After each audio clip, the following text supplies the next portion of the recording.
नमस्कार दोस्तों, current India news के लिए मैं अब्दुल मजीद। दुर्ग जिले की एक सीट है वैशाली नगर विधानसभा। ये भिलाई की दूसरी सीट है। 2008 में परिसीमन के बाद ये अस्तित्व में आई थी। यहां से 3 बार बीजेपी जीती है और उपचुनाव में 1 बार कांग्रेस जीती है। आज ये सीट बीजेपी के पास है।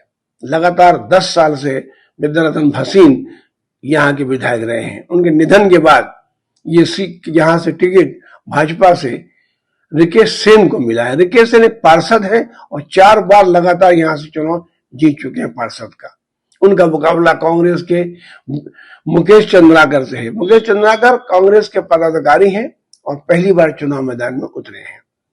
हमने इस सीट पर वैशाली नगर के महत्वपूर्ण नेता राजेंद्र अरोड़ा से बातचीत की। राजेंद्र अरोड़ा कांग्रेस के दिग्गज नेता हैं और 4 बार पार्षद वो भी रह चुके हैं, लेकिन अब वो बीजेपी में शामिल हो गए हैं। कहते हैं कि कांग्रेस में मुझे मान सम्मान नहीं मिला, इसलिए मैंने कांग्रेस छोड़ दी है। हमने इस सीट में चल रहे घमासान पर उनसे बात की। देखिए हमारे सवाल और राजेंद्र अरोड़ा के जवाब। भिलाई के जाने माने नेता राजेंद्र अरोड़ा एक ऐसे नेता हैं जो जिंदगी भर कांग्रेस में रहे, लेकिन कांग्रेस से उन्हें कुछ नहीं मिला। इससे निराश होकर उन्होंने बीजेपी ज्वाइन की। अब बीजेपी नेता हैं और इनसे आज हम बात करेंगे कि इस चुनाव में इनका क्या रुख है। अरोड़ा जी, आप कांग्रेसी हैं, भाजपा में आ गए हैं, क्या सोच के भाजपा में आए? कांग्रेसी मान सम्मान के लिए था, वहां पे मान सम्मान नहीं मिला। ये 5 सालों में कांग्रेस जो है प्राइवेट लिमिटेड टाइप चलने लगी वैशाली नगर विधानसभा और भिलाई विधानसभा में।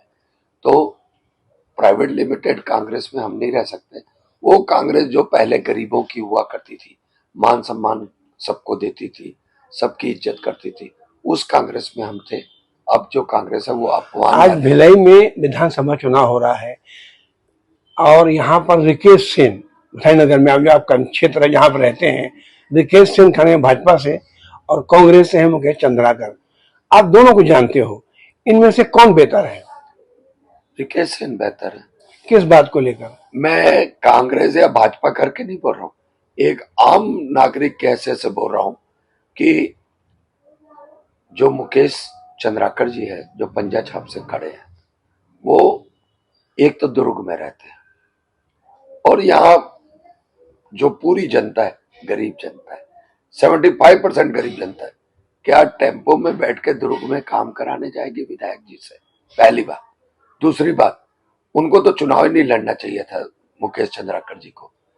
उन्होंने सेवा करने के लिए ही चंदूलाल मेमोरियल हॉस्पिटल बनाया था, जो अरबों रुपए की, करोड़ों से ज्यादा, मतलब अरबों तक जमीन वो सब होगा, उसकी जमीन को उन्होंने 5 रुपए प्रति वर्ग फीट लिया और एग्रीमेंट के कंडिका 3 का में स्पष्ट लिखा हुआ है कि मैं गरीबों का 12% इलाज मुफ्त करूंगा।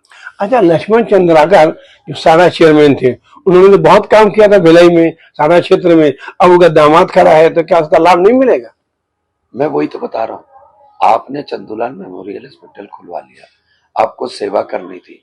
आप ऐसा बता दीजिए कोई आदमी, पूरी, मैं उधर की बात नहीं कर रहा, पूरा दुर्ग जिले का एग्रीमेंट है उसमें। तो मैं तो सिर्फ वैशाली नगर की बात कर रहा हूँ, कुर्सी पार की बात कर रहा हूँ। आपने एक भी इलाज फ्री किया है तो बता दो।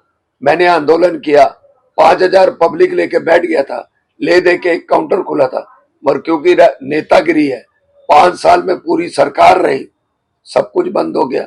लोग झोपड़ा बेचते तो जाके इलाज कराते हैं वहां पे। तो ऐसे सेवा भावना पहले थी, इनमें कूट कूट के भरी है।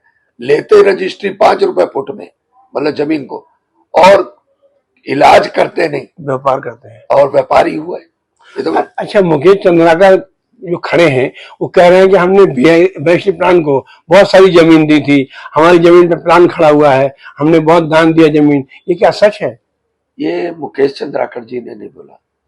एक सत्ता के साथ लव इन रिलेशन के साथ रहने वाला एक व्यक्ति है। कौन है व्यक्ति? वो एक है, उसका छुट भैया नेता है, कोई बड़ा नेता नहीं है। अच्छा।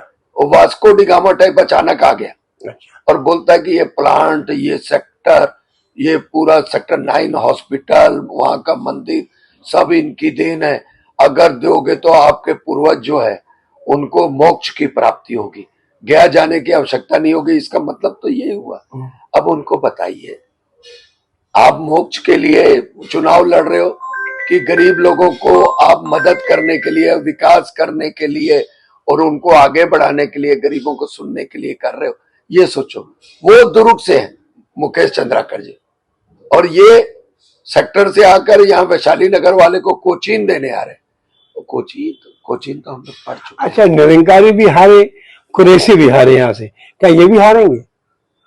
इतनी बुरी तरीके से हारेंगे, जीवन में भूल जाएंगे कि मेरे को अब चुनाव लड़ना है। कारण पैसा होना अलग बात है, सेवा करना अलग बात है। सेवा करने के लिए गरीबों के बीच बैठ के पसिया खाना पड़ता है। कुरैशी दमदार नेता था कांग्रेस का, 20,000 वोट से हारा था। निरंकारी साड़ा का चेयरमैन था, 13,000 वोट से हारा था। इनकी स्थिति क्या रहेगी? इनकी स्थिति, उनका रिकॉर्ड टूट जाएगा। उनका रिकॉर्ड टूटेगा 100%। कैंप क्षेत्र की बात बताता हूं कि पहले 5,000 5,500 से हर समय कांग्रेस जीती है कैंप क्षेत्र में। इस बार 9,000 से हारेगी, मतलब 14-15,000 यहीं से हारी। कारण ये नहीं है, अरे भाई आपने कभी सेवा की नहीं। आप तो बिजनेस पहले भी कर रहे थे, ये अपना हॉस्पिटल के नाम से मरीजों का इलाज जो होता था वो पैसे कमाने के लिए कर रहे थे, और उसके बाद आप सेवा करने के लिए अब विधायक भी बनने आ रहे हो। तो जनता आपको क्यों स्वीकार करेगी, मुझको बताओ ना। ये थे राजेंद्र अरोड़ा जी, अपनी प्रतिक्रिया दे रहे थे।